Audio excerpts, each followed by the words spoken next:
What is up, guys? Welcome back to the channel. Global exclusive hero Luara has finally officially landed on the Honor of Kings China server. But here's the kicker. Tencent didn't just copy-paste her.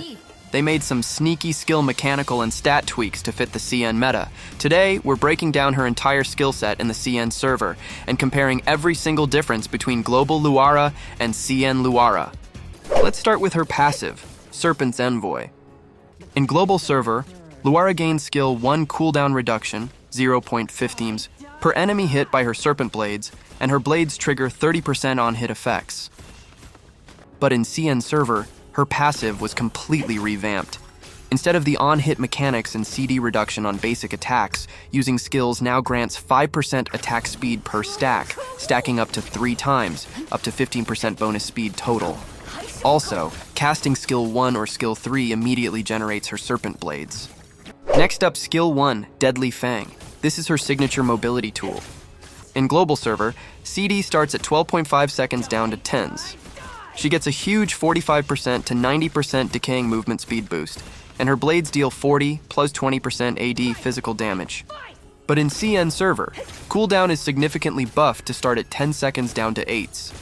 However, her base burst speed flatlines at 60 movement speed, scaling up to 120, and base damage is slightly tweaked to 35, 15% AD.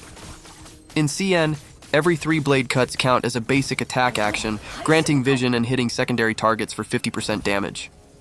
But did you catch the most interesting changes? It's Luara's wall hops, but she literally stands on the wall and can attack enemies. No more awkward wall hoops like Global server Luara has. China server definitely made her more smooth and optimized.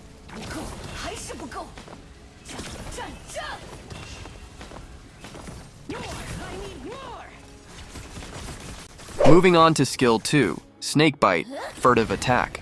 This is where things get really interesting.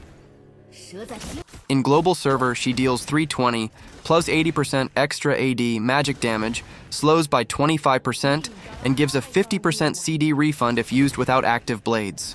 But there's no slight crowd control in her second skill. In CN server, not only did they buff the base damage to 450 by 140% AD with a lower CD, 8s down to 6.5s, but they also added a slight pullback displacement effect. When the Fire Serpent rushes back toward Luara, it slightly drags hit enemies along with it. It doesn't apply a hard CC stun state, but that extra displacement gives her way better kiting and repositioning control. Finally, her ultimate, Blazing Glare. This is where 2 huge mechanical changes kick in. In Global server, she deals 480, 120% extra AD damage, blinds for 2 seconds, and charges Fury whenever you deal damage or take damage. Max Fury drops Fire Rain for 240, plus 160% extra AD damage, and a 0.5s knockup. In CN server, you can now cast her ultimate while moving for insane micro-kiting. However, energy stacking is strictly restricted. You only stack energy by hitting enemy heroes with basic attacks or skills. Taking damage no longer stacks it. Additionally, base damage shifts to 450, 140% AD with a 1.5s blind, and Fire Rain knocks up for 0.33s dealing 150, plus 48% AD base damage. Overall, CN Luara trades a bit of her raw burst scaling and CC duration for faster ability rotations, higher passive attack speed, and smoother lane pressure. Which version of Luara do you prefer, Global or CN? Drop your thoughts in the comments below. Don't forget to like, subscribe, and hit that bell icon for more Honor of Kings updates. Catch you guys in the next one.